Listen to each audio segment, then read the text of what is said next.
ሰላምዬ እንኳን ደስ ያለሽ። እንግዲህ ለ19 ዓመት ስትጠብቂ የነበረው የልጅሽ ማንነት ያውቀሻል ማለት ነው። ነገር ግን ልጅሽ እናቷ መሆንሽን ግን እስከዛሬ አላወቀችም ማለት ነው። እንግዲህ ዳጣስ ምን ይሰማት ይሆን የሚለውን በጣም ከባድ ነው። ሰላም በጣም ጨንቋታል። ነገር ግን ደረጀ ዛሬም እያስጠነቀቃት ይገኛል። እናቷ መሆንሽን እንዳትናገሪ እያለ ዛሬም እያስጠነቀቃት ይገኛል። ነገር ግን ሰላም ትችለው ይሆን? ሳትናገር ለዳጣ ሳትነግራት ችላ ትቀመጥ ይሆን? በጣም ከባድ ነው።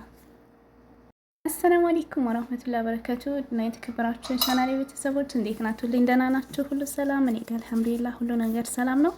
እናንተም ጋር ሰላም እንደሆነ ተስፋ አለኝ። እንግዲህ ዛሬም ስለ ዳጣ ይዤላችሁ መጥቻለሁ ማለት ነው። ወደ ቤቴ አዲስ የሆናችሁ ሰብስክራይብ እያደረጋችሁ እንዲሁም የደውል ምልክቷን እየጫናችሁ ሁሌ የምለቀው ቪዲዮ ይደርሳችኋል ማለት ነው። እንዲሁም ሀሳብ አስተያየታችሁን ደግሞ በኮሜንት አስቀምጡልኝ። ቪዲዮውን ስትጀምሩ ደግሞ ላይክ እያደረጋችሁ እስከ መጨረሻ ቪዲዮውን አድምጡት ማለት ነው። እንግዲህ ዳጣ እናትና ልጅ የመጨረሻ ውሳኔ ላይ ተደርሷል ማለት ነው። ዳጣም እናቷን የምታውቅበትና ሰላም እንግዲህ በስተመጨረሻ ያው ልጇ ማን እንደሆነች አውቃለች። እንግዲህ በባለፈው ቪዲዮ እንደተከታተል ነው በጣም እያስጨነቀችው እንደነበረ ላቶ ደረጀ በቃ የልጅ ማንነት ካልተናገርክ እኔ ለወይዘሮ ማርታ እናገራለሁ ሁሉንም ሚስጥር እያለች እያስፈራራቸው ነበረ። በስተመጨረሻም እንግዲህ መኪና ውስጥ አስገብቶ ብዙ ጊዜ 3-4 ጊዜም አስምሏት እንዳትናገር አስምሏት፣ በዛውም ደግሞ ራሷን ተረጋግታ እንድትሰማው አድርጎ በመስተመጨረሻ ልጅሽ ዳጣ ናት ሲላት ራሷን ስታ ሆስፒታል እንደገባች እናውቃለን። ምክንያቱም በጣም ከባድ ነው፣ እናትነት በጣም ከባድ ነው። በዛ ላይ እርጉዝ ናት። እርጉዝ ሆና እንደገና በዚህ ላይ ደግሞ እንደዚህ አስደንጋጭ ነገር ሲነገራችሁ ምን አይነት ስሜት እንደሆነ እንግዲህ በቦታ ያለ ሰው ነው የሚያውቀው። ለ19 ዓመት ያላያችሁትን ሰው ስትፈልጉት፣ ነገር ግን ለስንት ወራት አብራችሁ ሆኖ የዛ ሰው ማንነት ግን ሳታውቁ ስትኖሩ እናንተ ምን አይነት ስሜት ይኖራል ብላችሁ ታስባላችሁ?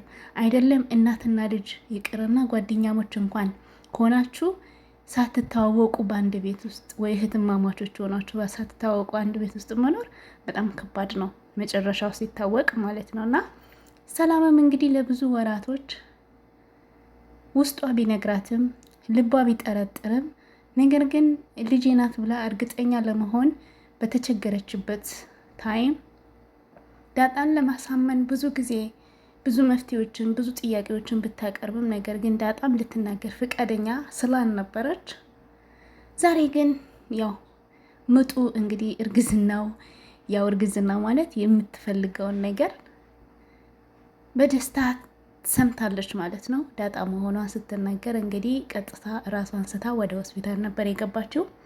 እንግዲህ ከዛ በኋላ በዛሬው ክፍል ሆስፒታል ሆና ዳጣን አምጡልኝ ነበር ያለችው በነቃች ሰዓት ማለት ነው። ወይዘሮ ማርታም ሰላም ሆስፒታል ገብታለች ስትባል ምጧ የመጣ መስሏት በጣም ደንግጣ እየተሯሯጠች ነበር ወደ ሆስፒታል የሄደችው። ነገር ግን ወይዘሮ ማርታም ዛሬም አልጠረጠረችም። ያው የሆነ አስደንጋጭ ነገር ሰምታ ነው ራሷ የሳተችው በመባል ያ ነገር ምንድን ነው የሚለው እንግዲህ ማርታም ወይዘሮ አበጌልም ጥርጣሬያቸው ያው ወይዘሮ ማርታ በጣም አልተጠራጠረችም። ነገር ግን አበጌል በጣም እየተጠራጠረች ነው። ምን ሆና ነው? ምን ሰምታ ነው የደነገጠችው ራሷን የሳተችው? በማለትም ብዙ ጥያቄዎች በአይምሮዋ እያስገባች ነው አበጌልም ማለት ነው። እንግዲህ የሰላም ልጅ ከተወለደ ቀጥታ ወደ ዲኤንኤ ወስደዋለሁ እያለችም እየፎከረች ነበረ ወይዘሮ አበጌል ማለት ነው። በስተመጨረሻም እንግዲህ ከሆስፒታል ራሷን ከነቃች በኋላ ዳጣን አምጡልኝ ነበር ያለችው። ወይዘሮ ማርታም አጠገቧ ስለነበረች ወደ ደረጀ ነበር የደወለችው። በዚህ በኩልም ደግሞ ዳጣ ሰላምን አያታለሁ ሰላም ጋር ውሰደኝ እያለች ለአባቷ እየጨቀጨቀችው ነበር። ነገር ግን አቶ ደረጀ ሊያገናኛቸው ፍቃደኛ አልሆነም። ምክንያቱም ሰላም በጣም ስለጓጓች እስከዛሬ አጠገቤ ሆና ባለማወቄ በጣም ተጸጽቻለሁ። ለምን አልነገርኳትም? እስቲ ልጅ ጠፍቶኛል ምናልባት አንቺ ትሆኝ ይሆን ብዬም እንኳን ጫፍ ባስይዛትስ እያለችን በጣም እየተቆጨች እሷን አምጡልኝ እያለች ከሆስፒታል ጥሪ እያቀረበች ነበር። ነገር ግን አቶ ደረጀ ዳጣን ወደ ሰላም ሊወስድ ፈቃደኛ አልሆነም ማለት ነው። ማርታም እንግዲህ አምጣት ዳጣን አምጣት ብትለውም ሊያመጣት ፈቃደኛ አይደለም። ናታን ነው ምልከው በማለት ናታን ሰላም ጋር እንዲሆን አደረገ። በዚህም ጊዜ እንግዲህ በስተመጨረሻ ከሆስፒታል ነቅታ ጨርሳ ወደ ቤት በምትመጣበት ሰዓት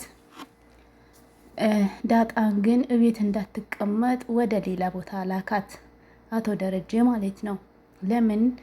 ሰላም እንደመጣች እሷን ማግኘት ስለሌለባት እስከምትረጋጋ ድረስ ዳጣን ማየት የለባትም በሚል አቶ ደረጀ በጣም ስጋት ውስጥ ገብቷል። ምክንያቱም ዳጣና ሰላም እናትና ልጅ መሆናቸውን ከታወቀ ትዳሬ ይፈርሳል በማለትም በጣም ስጋት ውስጥ ስላለው ከዳጣ ለማገናኘት ፈቃደኛ አይደለም። እንግዲህ ናታንም ከሰላም ጋር ቆይቶ ከወይዘሮ ማርታ ጋር አብረው ወደ ቤት ከገቡ በኋላ ስለ ዳጣ ማንነት እያወሩ ነበረ። የዳጣ አባትና እናት አይፈልጓትም እያለች ወይዘሮ ማርታን ስትናገር እንግዲህ ከሚስቱ ውጪ ወልዷት ስለሆነ ነው በማለትም ስታወራ እንግዲህ አንቺ ብትሆኚ ምን ታደርጊያለሽ በማለትም አቶ ናታን ወይዘሮ ማርታን አፋጠጣት።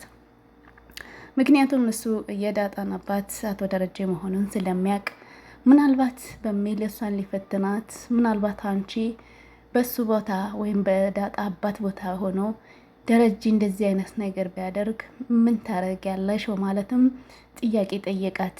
ለነገሩ ባል እንደዚህ አይነት ነገር አያደርግም፣ ለዛ ነው ያገባሁት በማለትም እርግጠኛ ሆና በባሏ ላይ እርግጠኛ ሆና ይሄ ነገር አያደርግም ደረጀ እያለች በጣም እየተኩራራች ነበር ማለት ነው። ከዛም እንግዲህ ናታን ወይዘሮ ማርታን ለማሳመን ምን እንደሚሰማት ቢጠያየቃትም ነገር ግን ወይዘሮ ማርታ ያው እፈታዋለሁ ወይም ብቻ አላቅም በጣም ከባድ ነው በማለትም እኔ ግን ደረጀ እንደዚህ አይነት ነገር አያደርግም በማለት በፍጹም እንደዚህ አይነት ሰው አይደለም በማለትም በእርግጠኛ ሆና እየመሰከረችለት ነበረ። በዚህም ጊዜ ናታን በነገሩ ግራ በመጋባት እሺ ብሎ ተነስቶ ወደ ክፍሉ ነበር የሄደው። በዛም በኋላ እንግዲህ ዳጣና ናታን ጓሮ ላይ ቁጭ ብለው ሲሸኳሸኩ እያለ አበጌል ሳሎን ላይ ቁጭ ብላ ነበረ ከውስጥ። ከዛም በኋላ የወይዘሮ ማርታ ስልክ ሚሴጅ ይገባል።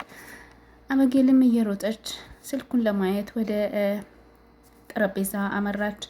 ወይዘሮ ማርታም ፎቅ ላይ ነበረች እና ወደ ታች እየወረደች እያለ አበጌልም የእናታን ስልክ አንስታ በምታነብበት ጊዜ አቶ ደረጀ ነበር ሚሴጁን የላከው። ሚሴጁ ምን ይላል?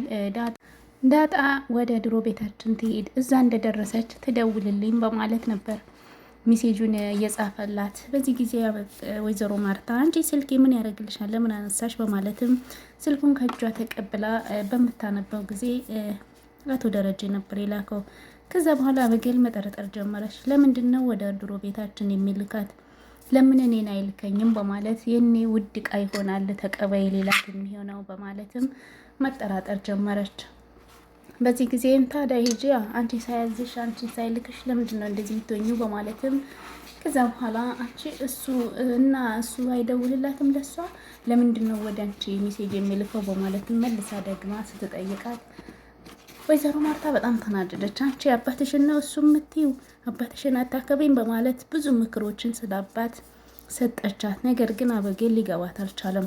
በዚህም ጊዜ በቃ ተነሺ ሂጂና ዳጣን ጥሪያት፣ አባትሽ ወደዚህ ወደ ድሮ ቤታችን ሂጂ ብሎሻል ብለሽ ጥሪያት በማለትም ላከቻት። ዳጣና ናታን እንግዲህ ጓሮ ላይ ፍቅራቸው እያጣጣሙ ነበረ። ናፍቀሽኛል ናፍቀኸኛል እየተባባሉ እዛው እያወሩ ነበረ። ከዚህ ጊዜ አበጌል ስትጠራ ሰማችና ናታንም ዞር በል በማለትም ከዛ አበጌልም መጣችና ምን እየሰራች ነው እዚህ ብቻሽን? ከናታን ጋር ነበርሽ እንዴ? በማለትም ኧረ እኔ ጋር ማን አለ ማን አየሽ እንዴ? ምን ሆነሻል? በማለት እንግዲህ ዳጣ ነገሮችን መቀያየስ ትወዳለች እና ቀየሰችባት። በዚህን ጊዜ እሺ አባቴ ወደ ድሮ ሰፈራችን ሂጂ ብሎሻል በማለትም እሷም ተመልሳ ወደ ቤት ገባች። ዳጣም እሺ በማለት ቀጥታ መንገዷን ቀጠለች። አቶ ደረጀ እንግዲህ ሰላምን ከሆስፒታል አውጥቶ ወደ ቤት እያመጣት እያለ አሁን አደራሽን ለዳጣ እናት መሆንሽን እንዳትናገሪ በማለትም ሲያስጠነቅቃት፣ እኔ አሁን እንዴት አስችሎኝ ነው ዝም ምላት? እንዴት ነው ማነግራት? ለማንኛውም እሷን ነው የምፈልገው፣ ወደ ቤት አድርሰኝ በማለትም ስታስጨንቀው አቶ ደረጀ ግራ ተጋባ። ይሄ ቤት ይፈርሳል፣ ይሄ ቤት እስከ ዛሬ ድረስ ይህንን ምስጢር ይዘሽ ቁጭ ብለሽ ዛሬ ለምን እንዴት ትሆኛለሽ? እባክሽን እኔ ለወይዘሮ ማርታ ነገሩን ሁሉ እስከማስረዳት ድረስ እባክሽ እንዳትናገሪ በማለትም ለመናት።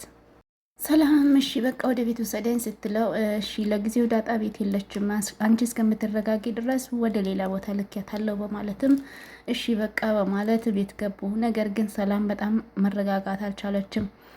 ቤት ከገባች በኋላ ዳጣ እስከምትመጣ ድረስ በሩን እያየች ወይዘሮ ማርታም ግራ ተጋባች። በሰላም አስተያየት አቶ ደረጀ ጭንቅ ውስጥ ገባ። ሰላምንም ያያል፣ ወይዘሮ ማርታም እያየ እንደው መቼ ይሄ ነገር ማርታ ሰማች እያለ ጭንቀት ውስጥ ገባ። ሰላም ግን አይኗ በሙሉ ወደ በር አፍጥጦ ቀረ። በዚሁ ቅጥፈት ዳጣ ወደ ቤት መጣች። አቶ ደረጀ ጭንቀት ውስጥ ገባ። ማርታም የሰላምን አይን እያየች በነገሩ ግራ ተጋባች። ሰላም ግን ዳጣን ባየቻት ጊዜ የምትሆነውን ጠፍቷት ለመነሳት እየሞከረች፣ ዳጣም በነገሩ ግራ ተጋባች። አቶ ደረጀ ጭንቀት ውስጥ ገባ። ሰላም ዳጣን ስታገኛት ምን ተፈጥሮ ይሆን? ምን ይፈጠር ይሆን? በጣም ከባድ ነው። ቀጣይ ቪዲዮ ይዘንላችሁ እንቀርባለን። እስከዛው ድረስ ሰላም ሆኑልኝ። አመሰግናለሁ።